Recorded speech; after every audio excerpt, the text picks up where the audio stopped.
Hello students, welcome back to Shuklas Academy. ഇന്ന് നമ്മൾ business studies 10th സ്റ്റാൻഡേർഡിൻ്റെ chapter 18 consumer protection ആണ് discuss ചെയ്യുന്നത്. പ്രീവിയസ് ചാപ്റ്ററിൽ നമ്മൾ കൺസ്യൂമർ റൈറ്റ്സ് ആൻഡ് റെസ്പോൺസിബിലിറ്റീസ് എന്താണെന്ന് നോക്കിയിട്ടുണ്ടായിരുന്നു. അപ്പോൾ ഈ ഒരു ചാപ്റ്ററിൽ കൺസ്യൂമർ പ്രൊട്ടക്ഷനെ പറ്റിയിട്ടാണ് പഠിക്കാനുള്ളത്. മീനിങ് ഓഫ് കൺസ്യൂമർ പ്രൊട്ടക്ഷൻ, അതുപോലെ തന്നെ കൺസ്യൂമേഴ്സ് ഫേസ് ചെയ്യുന്ന പ്രോബ്ലംസ്, അതുപോലെ procedure for consumer redressal grievances, അതുപോലെ പാർട്ടീസ് ടു കൺസ്യൂമേഴ്സ്, അങ്ങനെ പിന്നെ ലീഗൽ ഫോർമാലിറ്റീസ്, കൺസ്യൂമർ പ്രൊട്ടക്ഷൻ്റെ ലീഗൽ ഫോർമാലിറ്റീസ് കാര്യങ്ങളൊക്കെയാണ് നമ്മൾ ഈ ഒരു ചാപ്റ്ററിൽ ഡിസ്കസ് ചെയ്യുന്നത്. ഓക്കെ, നമുക്ക് ചാപ്റ്ററിലോട്ട് കിടക്കാം. അപ്പോൾ മീനിങ് ഓഫ് കൺസ്യൂമർ പ്രൊട്ടക്ഷൻ എന്താണ്? കൺസ്യൂമർ പ്രൊട്ടക്ഷൻ എന്നതുകൊണ്ട് ഉദ്ദേശിക്കുന്നത് നമുക്കറിയാം.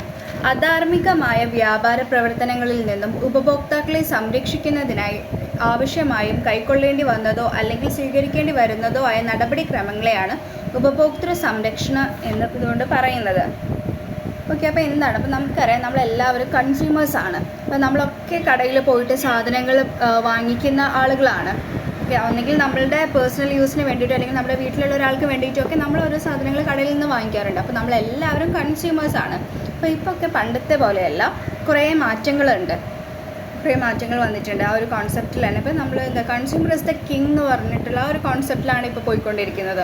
അപ്പോൾ എന്താണ്, നമുക്ക് ഇഷ്ടമുള്ള സാധനമൊക്കെ ആണെങ്കിൽ മാത്രം നമുക്കൊരു സാധനം വാങ്ങിച്ചാൽ മതി. നമ്മളൊന്നിലും നിർബന്ധിതരല്ല. അപ്പോൾ നമ്മുടെ പണ്ടത്തെ കാര്യമൊക്കെ ആണെങ്കിൽ നമ്മൾ എന്തെങ്കിലും സാധനമൊക്കെ കടയിൽ കയറിയാൽ നമ്മൾ അവിടുന്ന് തന്നെ എന്തെങ്കിലുമൊക്കെ വാങ്ങിക്കാൻ നമ്മൾ നിർബന്ധിതരായിരിക്കും. പക്ഷേ ഇപ്പോൾ എന്താ വെച്ചാൽ നമുക്ക് വേറെ വലിയ ചോയ്സ് ഒന്നും ഉണ്ടാവില്ല. പക്ഷേ ഇപ്പം അങ്ങനെയല്ല. ഇപ്പോൾ കൺസ്യൂമറാണ് ഇമ്പോർട്ടൻസ്. അപ്പോൾ കൺസ്യൂമേഴ്സിൻ്റെ ടേസ്റ്റ് ആൻഡ് പ്രിഫറൻസും കാര്യങ്ങളൊക്കെ നോക്കിയിട്ടാണ് എല്ലാ പ്രൊഡക്ട്സും ഇപ്പോൾ ഉള്ളത്. ഓക്കെ, അപ്പോൾ നമ്മളെല്ലാവരും കൺസ്യൂമേഴ്സാണ്. അപ്പോൾ നമ്മൾ ഒന്നിലും നിർബന്ധിതരല്ല. നമ്മുടെ ഇഷ്ടത്തിനനുസരിച്ച് നമുക്ക് വാങ്ങിക്കാനുള്ള അവകാശങ്ങളും കാര്യങ്ങളൊക്കെ ഉണ്ടെന്ന് തിരഞ്ഞെടുക്കാനും ചൂസ് ചെയ്യാനൊക്കെയുള്ള റൈറ്റ്സ് ഉണ്ടെന്ന് നമ്മൾ പഠിച്ചിട്ടുണ്ടായിരുന്നു. അപ്പോൾ അതുപോലെ തന്നെയാണ് കൺസ്യൂമർ പ്രൊട്ടക്ഷൻ എന്ന് പറഞ്ഞാൽ. ഈ കൺസ്യൂമേഴ്സ് പ്രൊട്ടക്ഷൻ എന്ന് വെച്ചാൽ ഈ കൺസ്യൂമേഴ്സിനൊക്കെ കുറച്ച് പ്രൊട്ടക്ഷൻ്റെ ആവശ്യമുണ്ട്. എന്തെന്ന് വെച്ചാൽ ഒരുപാട് തട്ടിപ്പുകളൊക്കെ ഇന്നത്തെ കാലത്ത് നടക്കുന്നുണ്ട്. അപ്പോൾ എന്താണെന്ന് വെച്ചാൽ ഈ ഒരു ബ്ലാക്ക് മാർക്കറ്റിംഗ് ആയിക്കോട്ടെ, അതുപോലെയുള്ള കാര്യങ്ങളൊക്കെ ആളുകൾ ചെന്ന് പെടാറുണ്ട് ആളുകൾ. അപ്പോൾ ഇങ്ങനെയുള്ള ഒരു തട്ടിപ്പുകളിൽ നിന്നൊക്കെ കൺസ്യൂമേഴ്സിനൊക്കെ ഒരു പ്രൊട്ടക്ഷൻ കിട്ടാൻ വേണ്ടിയിട്ട് ഈ ഗവൺമെൻറ് കുറേ റൂൾസൊക്കെ കൊണ്ടുവന്നിട്ടുണ്ട്. അതൊക്കെയാണ് ഈ കൺസ്യൂമർ പ്രൊട്ടക്ഷൻ എന്ന് പറയുന്നത്.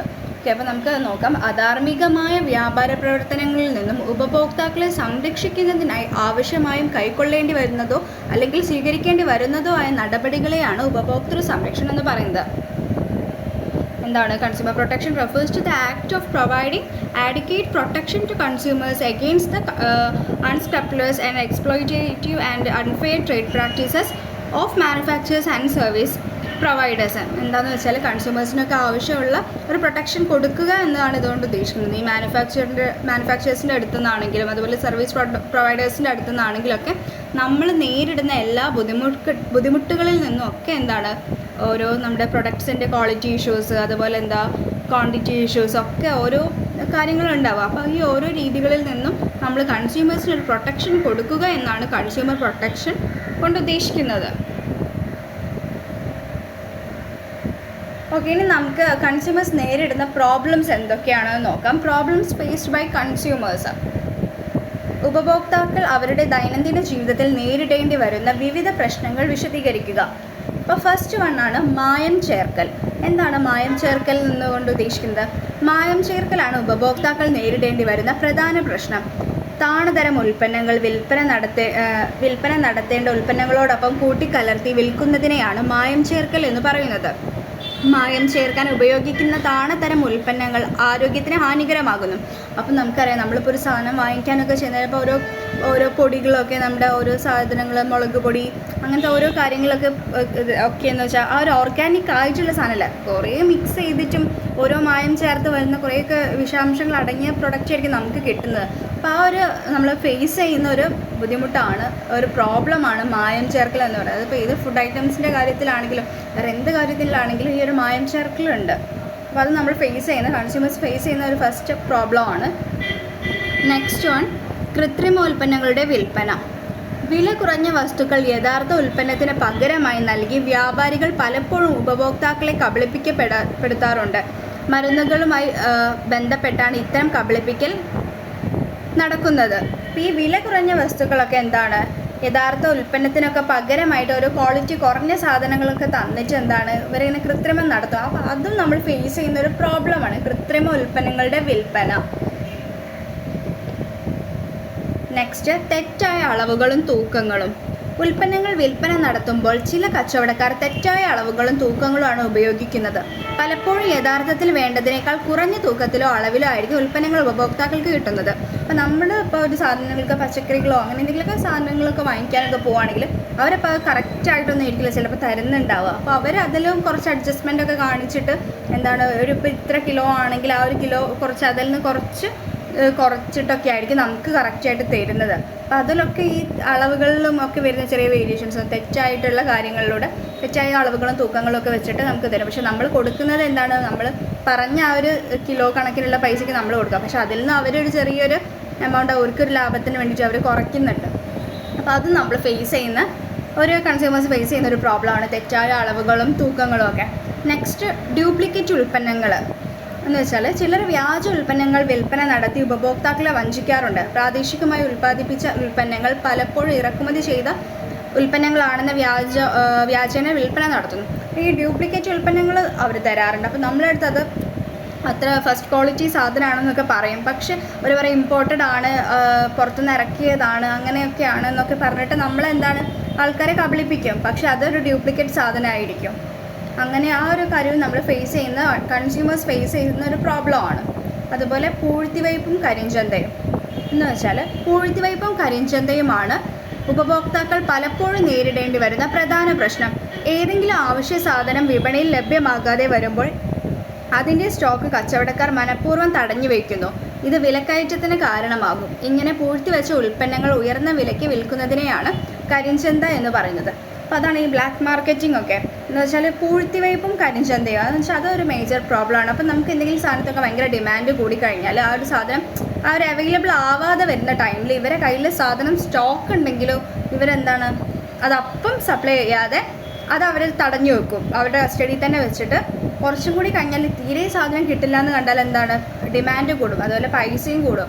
അപ്പോൾ ആ ഒരു ഡിമാൻഡ് കൂടുന്നതിനനുസരിച്ച് ക്യാഷ് കൂട്ടി വിൽക്കാൻ വേണ്ടിയിട്ട് അവരങ്ങനെ പൂഴ്ത്തി വെക്കും. അതാണ് ഈ ഒരു പൂഴ്ത്തിവയ്പും കരിഞ്ചന്തയും എന്ന് പറയുന്നത്. അത് നമ്മൾ ഫേസ് ചെയ്യുന്നൊരു വളരെ വലിയൊരു പ്രോബ്ലമാണ്. അതുപോലെ നെക്സ്റ്റ്, വിൽപ്പന പങ്കാളിത്തം.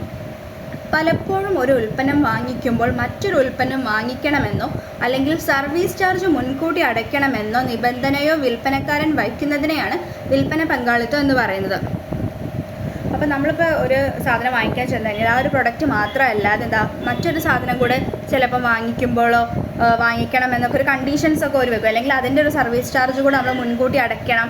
അങ്ങനെ ഒരു ആഡഡ് ആയിട്ടൊരു സാധനം കൂടെ നമ്മൾ വാങ്ങിക്കുന്ന പ്രൊഡക്റ്റിനേക്കാൾ ഉപരിയായിട്ട് വേറൊരു കാര്യത്തിനും കൂടി അവർ ഏകദേശം ആഡ് ചെയ്യും. കുറേ ചാർജൊക്കെ മുൻകൂട്ടി സർവീസ് ചാർജ് ഉണ്ടാവും എന്നൊക്കെ പറഞ്ഞിട്ട് അങ്ങനത്തെ ഒരു കാര്യത്തിനാണ് വിൽപ്പന പങ്കാളിത്തം. അത് നമ്മൾ ഫേസ് ചെയ്യുന്നതാണ്. അപ്പോൾ ചില കാര്യങ്ങളൊക്കെ വാങ്ങിക്കുന്ന സമയത്ത് നമുക്ക് അങ്ങനെ ഒരു പ്രശ്നങ്ങൾ കിട്ടാറുണ്ട്. അപ്പോൾ അത് നമ്മൾ കൺസ്യൂമേഴ്സ് ഫേസ് ചെയ്യുന്ന ഒരു പ്രോബ്ലമാണ്. നെക്സ്റ്റ് ഒരു മേജർ പ്രോബ്ലമാണ് വഴി തെറ്റിക്കുന്ന പരസ്യങ്ങൾ എന്ന് വെച്ചാൽ വഞ്ചനാപരമായ പരസ്യങ്ങൾ നൽകിയും വ്യാപാരികൾ ഉപഭോക്താക്കളെ വഞ്ചിക്കാറുണ്ട്. ഉൽപ്പന്നങ്ങളുടെ ഗുണനിലവാരം ഉയർത്തിക്കാട്ടിയുള്ള പരസ്യങ്ങൾ ഉപഭോക്താക്കളെ ആകർഷിക്കുന്നു. അപ്പോൾ ഈ ഒരു വഴിതെറ്റിക്കുന്ന പരസ്യങ്ങൾ വെച്ചാൽ അത് നമ്മളെല്ലാവരും ചെന്ന് പെടാറുള്ളൊരു കാര്യമാണ്. അപ്പോൾ നമ്മളെന്താണ് ഈ മിസ്ലീഡിങ് ആയിട്ടുള്ളൊരു അഡ്വർടൈസ്മെൻറ്റ് കൊണ്ട് നമ്മളെന്താണ് അവർ ഇൻഫ്ലുവൻസ് ചെയ്യും അവരുടെ സാധനം വാങ്ങിക്കാനൊക്കെ വേണ്ടിയിട്ട്. പക്ഷെ അതെന്താണ് ഈ അഡ്വർടൈസ്മെൻറ്റ് കൊണ്ടൊക്കെയാണ് ഈ കൺസ്യൂമേഴ്സിനെ എക്സ്പ്ലോയിറ്റ് ചെയ്തുകൊണ്ട് നിൽക്കുകയാണ്. അതുകൊണ്ട് തന്നെ കൺസ്യൂമർ പ്രൊട്ടക്ഷനൊക്കെ വളരെ ഇമ്പോർട്ടൻ്റ് ആയിട്ട് ആവശ്യമുള്ളതാണ്. ഈ ഒരു അഡ്വർടൈസ്മെൻറ്റിൽ അത് വിചാരിച്ചിട്ട് അതിൽ ഇൻഫ്ലുവൻസ്ഡ് ആയിട്ട് എല്ലാവരും ആ ഒരു പ്രൊഡക്റ്റ് വാങ്ങിക്കുന്നത്. പക്ഷെ അതൊക്കെ ഭയങ്കര മിസ്ലീഡിങ് ആയിട്ട് പോവുകയാണ് ചെയ്യുന്നത്. സംഭവം എക്സ്പ്ലോയിറ്റേഷൻ ആണ്, അവരുടെ ഒരു മാർക്കറ്റിംഗ് ടെക്നിക്കാണ് ഈ ഒരു പരസ്യം. ഇങ്ങനെ ഒരു സംഭവം അത്ര ക്വാളിറ്റി കാര്യങ്ങളൊന്നും ഇല്ലാതായിരിക്കും, പക്ഷെ അവരങ്ങനെ ഇങ്ങനെ എന്നൊക്കെ പറഞ്ഞിട്ട് അതിനെ കൂടുതൽ ഇതാക്കിയിട്ട് മാർക്കറ്റ് ചെയ്യുകയാണ് ചെയ്യുന്നത്.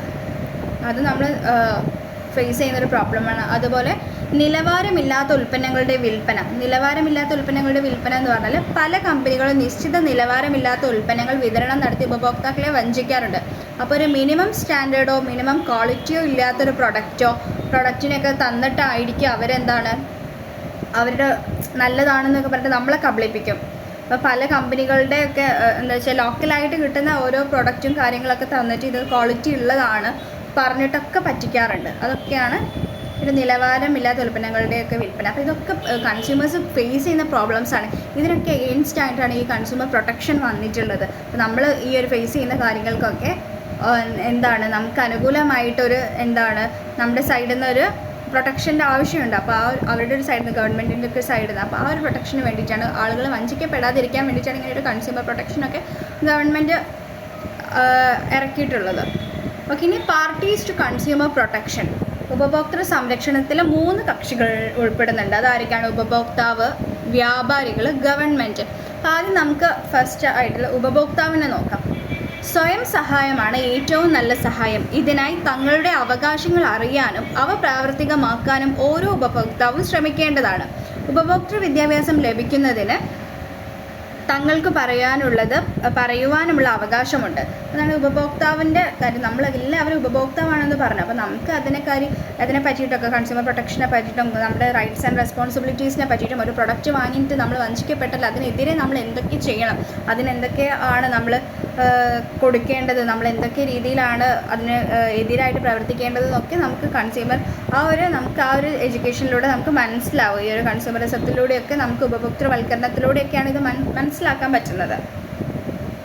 ഓക്കെ, ഇനി നമുക്ക് വ്യാപാരികൾ എന്താണ് ഈ ഒരു ഇതിൽ ചെയ്യുന്നത് നോക്കാം. ഉൽപ്പാദകരും വിതരണക്കാരും മൊത്തക്കച്ചവടക്കാരും ചില്ലറ കച്ചവടക്കാരും ഉൾപ്പെടുന്ന ഒരു വ്യാപാര സമൂഹം ഉപഭോക്താക്കളുടെ ആവശ്യങ്ങൾക്ക് മതിയായ പരിഗണന നൽകേണ്ടതുണ്ട്. ഗുണനിലവാരമുള്ള ഉൽപ്പന്നങ്ങളും സേവനങ്ങളും ന്യായവിലയ്ക്ക് ലഭ്യമാക്കാൻ അവർ പ്രത്യേകം ശ്രമിക്കേണ്ടതുണ്ട്. അപ്പോൾ ഈ വ്യാപാരികൾ ചെയ്യേണ്ട കാര്യം എന്താണെന്ന് വെച്ചാൽ, ഇപ്പോൾ ഈ വ്യാപാരികൾ എന്ന് പറഞ്ഞാൽ ഒന്നെങ്കിൽ ഹോൾസെയിലേഴ്സ് ആവാം, അല്ലെങ്കിൽ റീറ്റെയിലേഴ്സും ഒക്കെ ആവാം, പിന്നെ ബാക്കിയുള്ള ഡിസ്ട്രിബ്യൂട്ടേഴ്സും ഒക്കെ വ്യാപാരികളാണ്. അപ്പോൾ അവർ ഒരു സമൂഹത്തിലേക്ക് കൊടുക്കേണ്ട അവരുടെ ഒരു റെസ്പോൺസിബിലിറ്റിയാണ്.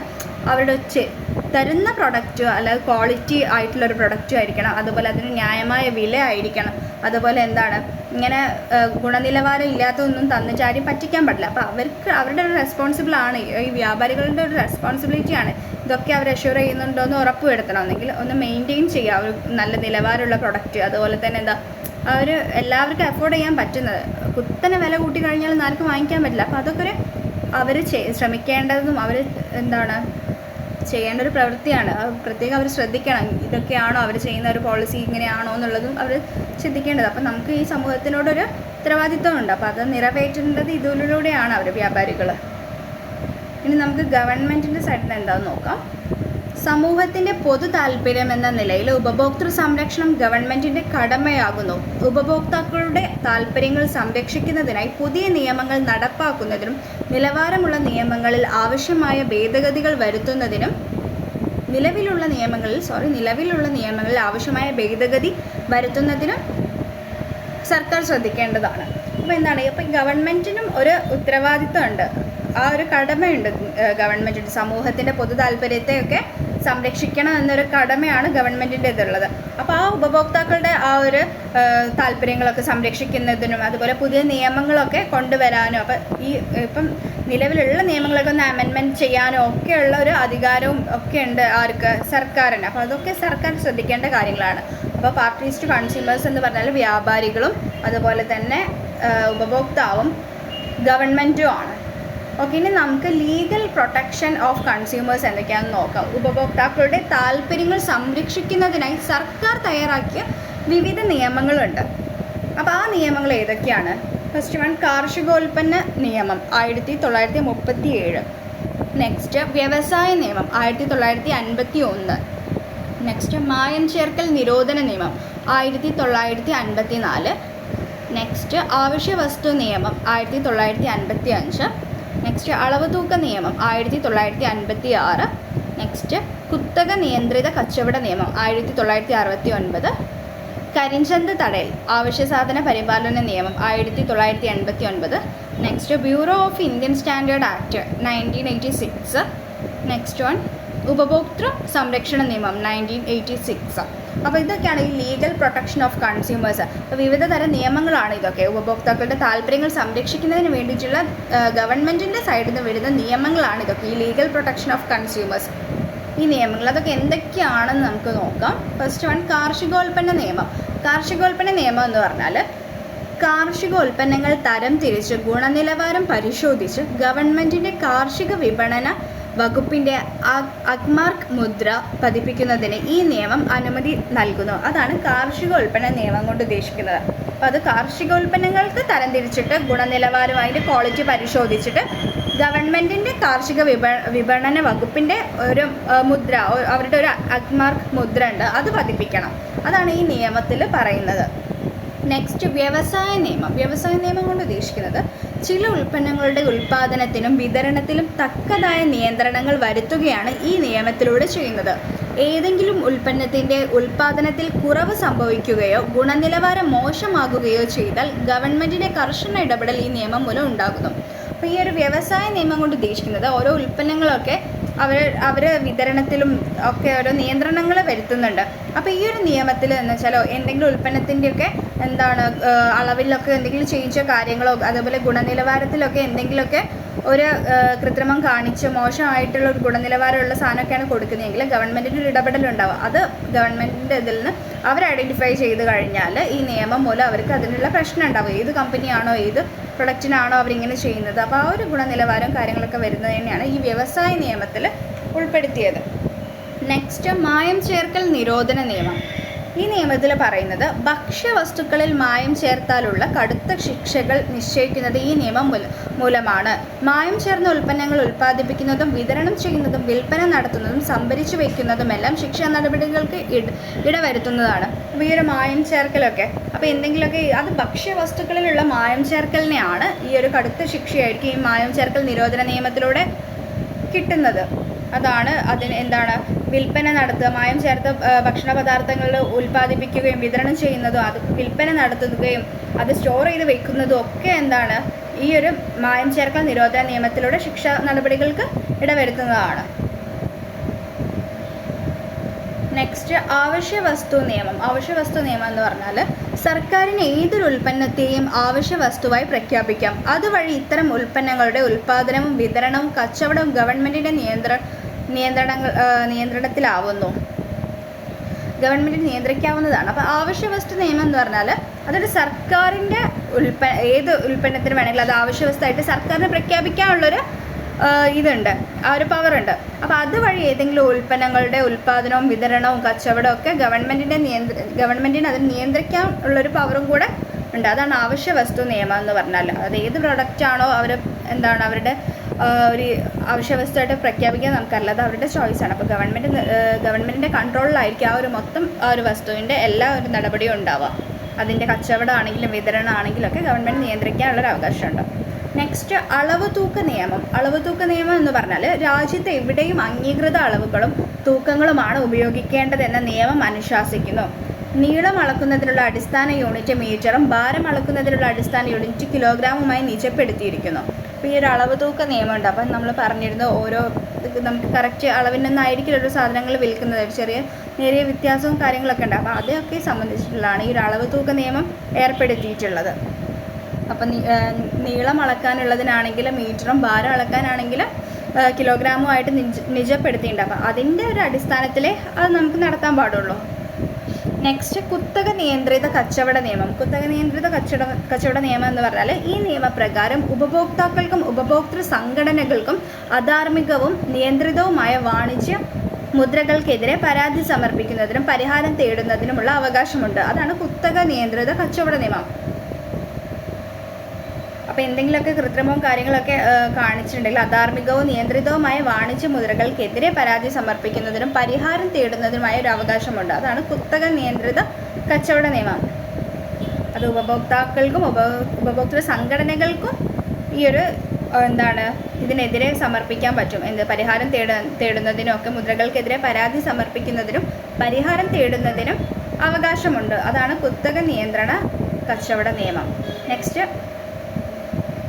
കരിഞ്ചന്ത തടയൽ. കരിഞ്ചന്ത തടയൽ എന്ന് പറഞ്ഞാൽ സമൂഹത്തിന് ആവശ്യമായ സാധനങ്ങളുടെ വിതരണം ശരിയായ രീതിയിൽ പരിപാലിക്കുന്നതിനുള്ള നിയമമാണിത്. ആവശ്യ സാധനങ്ങൾ പൂഴ്ത്തി വെച്ച് വിൽക്കുന്നതും മറിച്ച് വിൽക്കുന്നവർക്കുമെതിരെ ശക്തമായ നടപടികളാണ് ഉണ്ടാവുക. അപ്പോൾ പൂഴ്ത്തി വെച്ചിട്ട് വൻ വിലയ്ക്ക് മറിച്ച് വിൽക്കുന്നതിനൊക്കെ എതിരെയാണ് ഈ ശക്തമായ നടപടികൾ ഉണ്ടാവുക. അതാണ് കരിഞ്ചന്ത തടയൽ.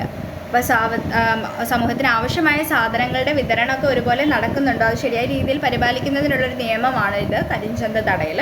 Next, bureau of Indian standard act ഉപഭോക്താക്കളുടെ താല്പര്യം സംരക്ഷിക്കുന്നതിനും പ്രോത്സാഹിപ്പിക്കുന്നതിനും വേണ്ടിയാണ് ഈ പ്രകാരം രൂപീകരിക്കുന്നത്. വിവിധ ഉൽപ്പന്നങ്ങളുടെ ഗുണനിലവാരം ഉറപ്പുവരുത്താൻ ഇതിന് കഴിയുന്നു. അതാണ് ബ്യൂറോ ഓഫ് ഇന്ത്യൻ സ്റ്റാൻഡേർഡ് ആക്റ്റിൽ പറയുന്നത്.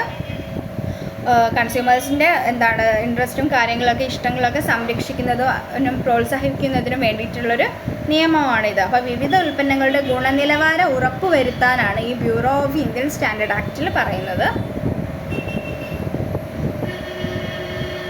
ഓക്കെ, നെക്സ്റ്റ് നമുക്ക് നോക്കാനുള്ളതാണ് ഉപഭോക്തൃ പരാതി നൽകുന്നതുമായി ബന്ധപ്പെട്ട് എന്തെല്ലാം വിവരങ്ങളാണ് ഉപഭോക്തൃ കോടതി മുമ്പാകെ നൽകേണ്ടത്, എന്തൊക്കെയാണെന്ന് നോക്കാം. ഉൽപ്പന്നത്തിൻ്റെ അവകാശപ്പെടുന്ന നഷ്ടപരിഹാരത്തെ അടിസ്ഥാനമാക്കി ഒരു വ്യക്തിഗത ഉപഭോക്താവിനും അല്ലെങ്കിൽ ഉപഭോക്തൃ സംഘടനയ്ക്കും ജില്ലാ തലത്തിലും സംസ്ഥാന തലത്തിലും എഴുതി തയ്യാറാക്കിയ രീതിയിൽ പരാതി കോടതിയിൽ സമർപ്പിക്കാവുന്നതാണ്. ഓക്കെ, അതാണ് ഉപഭോക്തൃ പരാതി നൽകുന്നതുമായി ബന്ധപ്പെട്ടിട്ടുള്ളത്. അത് നമുക്ക് ദേശീയ തലത്തിലും അതുപോലെ തന്നെ സംസ്ഥാന തലത്തിലും ഒക്കെ എല്ലാ സംഘടനയ്ക്കും പരാതി എഴുതി കൊടുക്കാനുള്ളൊരു അധികാരമുണ്ട്. അതിലെന്താണ് നമ്മുടെ അവകാശപ്പെടുന്ന ഒരു നഷ്ടപരിഹാരത്തിനെ അടിസ്ഥാനമാക്കിയിട്ട് ഒരു വ്യക്തിഗത ഉപഭോക്താവിനോ അല്ലെങ്കിൽ ഒരു ഉപഭോക്തൃ സംഘടനയ്ക്കും ജില്ലാതലത്തിലും സംസ്ഥാന തലത്തിലും എഴുതി തയ്യാറാക്കിയ രീതിയിൽ പരാതി കോടതിയിൽ സമർപ്പിക്കാൻ കഴിയും. അതാണ് ഉപഭോക്തൃ പരാതി നൽകുന്നതുമായി ബന്ധപ്പെട്ടിട്ടുള്ളൊരു വിവരങ്ങൾ നമുക്ക് ഉപഭോക്തൃ കോടതി മുൻപാകെ നൽകേണ്ടത് ഈ ഒരു രീതിയിലാണ്. നമ്മുടെ നഷ്ടപരിഹാരവും അടിസ്ഥാനമാക്കിയിട്ടുള്ളത് ആ ഒരു കാര്യം മെൻഷൻ ചെയ്തിട്ടാണ് നമ്മൾ കൊടുക്കേണ്ടത്. അത് നമ്മൾ ജില്ലാ തലത്തിലും സംസ്ഥാന തലത്തിലും ഒക്കെ നമുക്ക് ആ ഒരു കോടതിയിൽ സമർപ്പിക്കാവുന്നതാണ്. ഇനി നമുക്ക് നോക്കാം, ഒരു ഉപഭോക്തൃ കോടതിക്ക് ഉപഭോക്താക്കൾക്ക് അനുകൂലമായ വിധം കൈക്കൊള്ളാവുന്ന സാധ്യമായ പ്രതിവിധികൾ ഏതാണെന്നും എപ്രകാരമാണെന്നും വിശദമാക്കുക. നമ്മുടെ ഈ കൺസ്യൂമർ കോർട്ടൊക്കെ ഇല്ലേ, അതുപോലെ ഉപഭോക്തൃ കോടതിക്ക് കുറച്ച് കാര്യങ്ങളൊക്കെ പരിഹരിച്ചു തരാൻ പറ്റും. ആ ഒരു പ്രതിവിധികൾ എന്തൊക്കെയാണെന്ന് നോക്കാം. ഉൽപ്പന്നങ്ങളിലെ തകരാറുകൾ ഓർ സേവനങ്ങളിലെ അപര്യാപ്തത പരിഹരിച്ചു കൊടുക്കുക, അത് ചെയ്യാൻ കഴിയും. അതുപോലെ തന്നെ നെക്സ്റ്റ്, ഉൽപ്പന്നങ്ങൾ മാറ്റിക്കൊടുക്കുക അഥവാ സേവനങ്ങൾ വീണ്ടും ചെയ്തു കൊടുക്കുക. നെക്സ്റ്റ് വൺ, ഉൽപ്പന്നത്തിൻ്റെ വില തിരിച്ചു നൽകുക ഓർ സേവനം നൽകുന്നതിന് ഈടാക്കിയ അധിക തുക തിരിച്ചു നൽകുക. നെക്സ്റ്റ്, നേരിടേണ്ടി വന്ന നഷ്ടത്തിനോ അപകടത്തിനോ നഷ്ടപരിഹാരം നൽകുക. അതൊക്കെ ഈ ഒരു കൺസ്യൂമർ കോർട്ട് വഴി നമുക്ക് ചെറിയ രീതിയിലൊക്കെ കാര്യങ്ങൾ പരിഹരിക്കാൻ പറ്റും. ആ ഒരു പ്രതിവിധികളാണ് നമ്മളിപ്പോൾ നോക്കിയത്. നെക്സ്റ്റ്, വിവിധ ഉപഭോക്തൃ കോടതികളുടെ സാമ്പത്തിക സമ്പാദ്യ പരിധി വിശദമാക്കുക. അപ്പം ജില്ലാതല ഉപഭോക്തൃ കോടതിയിൽ ഉൽപ്പന്നത്തിൻ്റെയോ സേവനത്തിൻ്റെയോ വില അവകാശപ്പെടുന്ന വിലയോ അല്ലെങ്കിൽ അവകാശപ്പെടുന്ന നഷ്ടപരിഹാരം 20 ലക്ഷത്തിൽ കവിയാത്ത തുകയാണ് ജില്ലാതല ഉപഭോക്തൃ കോടതിയിൽ ഡിസ്ട്രിക്ട് കൺസ്യൂമർ കോർട്ടിൽ കൊടുക്കുന്നത്. നെക്സ്റ്റ്, സംസ്ഥാനതല ഉപഭോക്തൃ കോടതിയിൽ പറയുന്നത് 20 ലക്ഷത്തിൽ കൂടുതലോ 1 കോടിയിൽ കൂടാത്തതുമായ നഷ്ടപരിഹാര തുകയാണ് സംസ്ഥാന തലത്തിൽ സ്റ്റേറ്റ് ലെവലിൽ കൊടുക്കുന്നത്. നെക്സ്റ്റ്, ദേശീയ ഉപഭോക്തൃ കോടതി എന്ന് പറഞ്ഞാൽ 1 കോടിയിൽ കൂടുതലായ നഷ്ടപരിഹാര തുകയായിരിക്കും നമ്മുടെ ദേശീയ ലെവലിൽ കൊടുക്കുക. ഓക്കെ, ഇപ്പോൾ ജില്ലാതലത്തിൽ 20 ലക്ഷത്തിൽ കൂടാത്ത തുകയും അതുപോലെ സംസ്ഥാനതല ഉപഭോക്തൃ കോടതിയിൽ 20 ലക്ഷത്തിൽ കൂടുതലോ 1 കോടിയിൽ കൂടാത്തതോ. നെക്സ്റ്റ്, ദേശീയ ഉപഭോക്തൃ കോടതിയിൽ 1 കോടിയിൽ കൂടുതലായൊരു നഷ്ടപരിഹാര തുകയായിരിക്കും കൊടുക്കുക. ഓക്കെ, ഇനി നമുക്ക് നോക്കാനുള്ളത് procedure for redressal of consumer grievances. ഉപഭോക്തൃ തർക്കങ്ങൾക്ക് പരിഹാരം കാണുന്നതുമായി ബന്ധപ്പെട്ട നടപടിക്രമങ്ങൾ എന്തൊക്കെയാണെന്ന് വിശദമാക്കുക. പരാതിയിൽ പരാതിക്കാരനോ അല്ലെങ്കിൽ അയാളുടെ അംഗീകൃത ഏജൻറ്റോ ഒപ്പുവെക്കേണ്ടതാണ്. ജില്ലാ ഫോറത്തിൻ്റെയോ സംസ്ഥാന ഫോറത്തിൻ്റെയോ സംസ്ഥാന കമ്മീഷൻ്റെയോ ദേശീയ കമ്മീഷൻ്റെയോ പ്രസിഡൻറ്റിൻ്റെ പേരിലാണ് പരാതി സമർപ്പിക്കേണ്ടത്. പരാതി കൊടുക്കുന്നതിൽ കാലതാമസം വരികയും ബന്ധപ്പെട്ട ജില്ലാ ഫോറമോ കമ്മീഷനോ അത് പൊറുക്കുകയും ചെയ്തിട്ടുണ്ടെങ്കിൽ അതിൻ്റെ കാരണം കാണിക്കേണ്ടതാണ്. കൂടുതൽ താഴെ പറയുന്ന വിവരങ്ങളും നൽകേണ്ടതാണ്. എന്തൊക്കെയാണ്? പരാതിക്കാരൻ്റെ പേരും മേൽവിലാസവും മറ്റു വിവരങ്ങളും, അതുപോലെ എതിർകക്ഷിയുടെ പേരും മേൽവിലാസവും മറ്റു വിവരങ്ങളും, നമ്മൾ ആരുടെ പേരിലാണോ കേസ് കൊടുക്കുന്നത് അവരുടെ ഡീറ്റെയിൽസ് കൊടുക്കണം. അതുപോലെ പരാതിക്ക് ആധാരമായ സംഭവവും അത് എവിടെ വെച്ചാണ് എപ്പോഴാണ് നടന്നത് എന്നുള്ള വ്യക്തമായ തെളിവുകളും കൊടുക്കണം. അതുപോലെ പരാതിയിൽ അടങ്ങിയിരിക്കുന്ന ആരോപണത്തെ പിന്താങ്ങുന്ന രേഖകൾ ഉണ്ടെങ്കിൽ അവ പണമടച്ച റെസീറ്റ്, മറ്റ് റെസീറ്റുകൾ, ബില്ലുകളൊക്കെ, അതുപോലെ പരാതിക്കാരൻ ഉന്നയിക്കുന്ന പ്രതിവിധി, അതും കൂടിയാണ് നമ്മൾ ഈ ഒരു ഉപഭോക്തൃ തർക്ക പരിഹാര കമ്മീഷന് വേണ്ടിയിട്ട് നടപടിക്രമങ്ങളിൽ കൊടുക്കേണ്ട കാര്യങ്ങൾ. അതാണ് നമ്മളിപ്പോൾ ഡിസ്കസ് ചെയ്തത്. ഓക്കെ, അപ്പോൾ നമ്മൾ ഡിസ്കസ് ചെയ്തത് ഉപഭോക്തൃ സംരക്ഷണത്തിനെ പറ്റിയിട്ടായിരുന്നു, കൺസ്യൂമർ പ്രൊട്ടക്ഷനെ പറ്റിയിട്ടായിരുന്നു. കൺസ്യൂമർ പ്രൊട്ടക്ഷൻ എന്ന് പറയുന്നത് എന്താണ്? അധാർമികമായതും വ്യാപാര പ്രവർത്തനങ്ങളിൽ നിന്നൊക്കെ ഉപഭോക്താക്കളെ സംരക്ഷിക്കുന്നതിനൊക്കെ ആവശ്യമായി കൈക്കൊള്ളേണ്ടി വന്നതോ അല്ലെങ്കിൽ സ്വീകരിക്കേണ്ടി വരുന്നതായ നടപടിയെയാണ് നമ്മൾ ഉപഭോക്തൃ സംരക്ഷണം എന്ന് പറയുന്നത്. നമ്മളൊക്കെ ആണെങ്കിൽ നമ്മളെല്ലാവരും കൺസ്യൂമേഴ്സാണ്. അതുപോലെ തന്നെ മോസ്റ്റ് ഓഫ് ദ കൺസ്യൂമേഴ്സിന് അവരുടെ റൈറ്റ്സും റെസ്പോൺസിബിലിറ്റീസിനെ പറ്റിയിട്ടൊന്നും വലിയ ധാരണയില്ല. അതേപോലെ തന്നെയാണ് കൺസ്യൂമർ പ്രൊട്ടക്ഷൻ്റെ ഒരു അനിവാര്യമായിട്ടുള്ളൊരു ഘടകമാണ് കൺസ്യൂമർ പ്രൊട്ടക്ഷൻ. നമ്മളൊക്കെ ഒരു രീതിയിൽ അല്ലെങ്കിൽ മറ്റൊരു രീതിയിൽ ചൂഷണം ചെയ്യപ്പെടുന്നുണ്ട്. എന്ന് വെച്ചാൽ wide spread of consumer exploitation നടന്നുകൊണ്ടിരിക്കുന്നുണ്ട്. അത് നമ്മൾ അറിയുന്നില്ല നമ്മൾ ഏതൊക്കെ രീതിയിലാണ് വഞ്ചിക്കപ്പെടുന്നതെന്ന്. നമ്മളെടുത്ത് അവർ പറയുക ഇപ്പോൾ എന്താ അത്രയും ഗുഡ് ക്വാളിറ്റി അഷ്യൂർഡ് ആയിട്ടുള്ള പ്രൊഡക്റ്റ് ആണെങ്കിലൊക്കെ എന്താണ്, പക്ഷേ അത്രയും ലോക്കൽ പ്രൊഡക്റ്റ് ആണെങ്കിൽ വരെ ഭയങ്കര ക്വാളിറ്റി ആണെന്നൊക്കെ പറഞ്ഞിട്ട് നമ്മൾ അറിയുന്നില്ല. അതേപോലെ എന്താണ് മിസ്ലീഡിങ് ആയിട്ടുള്ള ഒരു അഡ്വർടൈസ്മെൻറ്റിൻ്റെ കാര്യങ്ങളൊക്കെ നമ്മൾ അതിലൊക്കെ എന്താണ് ചെന്ന് ചാടി പോവാറുണ്ട്. പക്ഷെ അതിനൊന്നും കാര്യമായിട്ട് നമുക്ക് പ്രോപ്പറായിട്ടൊരു കാര്യങ്ങൾ പറയാനോ, അതുപോലെ നമ്മൾ വഞ്ചിക്കപ്പെട്ട് കഴിഞ്ഞാൽ നമുക്ക് എന്തൊക്കെ ചെയ്യണം, നമ്മൾ എങ്ങനെ അതിൽ റിക്കവർ ആവാം, അതുപോലെ നമുക്ക് എങ്ങനെ ഒരു കോമ്പൻസേഷൻ നേടിയെടുക്കാം, അതൊക്കെ ഈ ഒരു കൺസ്യൂമർ പ്രൊട്ടക്ഷനിലൂടെയാണ് നമുക്ക് പറഞ്ഞു തരുന്നുണ്ട്. അതുപോലെ തന്നെ എല്ലാ കൺസ്യൂമേഴ്സിനും പ്രൊട്ടക്ഷൻ ആവശ്യം വരുന്നൊരു സിറ്റുവേഷനാണ്. അപ്പോൾ വലിയ രീതിയിൽ കൺസ്യൂമേഴ്സിനെ ചൂഷണം ചെയ്യുന്നുണ്ട്. അപ്പോൾ അൺസേഫ് ആയിട്ടുള്ള പ്രൊഡക്റ്റ് ആണെങ്കിലും അതുപോലെ ക്വാളിറ്റി ഇഷ്യൂ ഉള്ളതും അതേപോലെ ഈ മിസ്ലീഡിങ് ആയിട്ടുള്ള അഡ്വർടൈസ്മെൻറ്റും കൊണ്ടും ഒക്കെ കൺസ്യൂമേഴ്സിനെ എക്സ്പ്ലോയിറ്റ് ചെയ്യുന്നുണ്ട്. അപ്പോൾ അതുകൊണ്ട് തന്നെയാണ് നമുക്കൊരു കൺസ്യൂമർ പ്രൊട്ടക്ഷൻ വളരെ ഇമ്പോർട്ടൻ്റ് ആണ്. അതുപോലെ നമ്മൾ ഡിസ്കസ് ചെയ്തിരുന്ന പ്രോബ്ലംസ് എന്തൊക്കെയാണ്? കൃത്രിമ ഉൽപ്പന്നങ്ങളുടെ വിൽപ്പന, മായം ചേർക്കൽ, തെറ്റായ അളവുകളും തൂക്കങ്ങളും, ഡ്യൂപ്ലിക്കേറ്റ് ഉൽപ്പന്നങ്ങൾ, അതുപോലെ വിൽപ്പന പങ്കാളിത്തം, പൂഴ്ത്തിവയ്പും കരിഞ്ചന്തയും, ഈ ബ്ലാക്ക് മാർക്കറ്റിംഗ്, ഇതൊക്കെ നമ്മൾ ഫേസ് ചെയ്യുന്ന പ്രോബ്ലംസാണ്.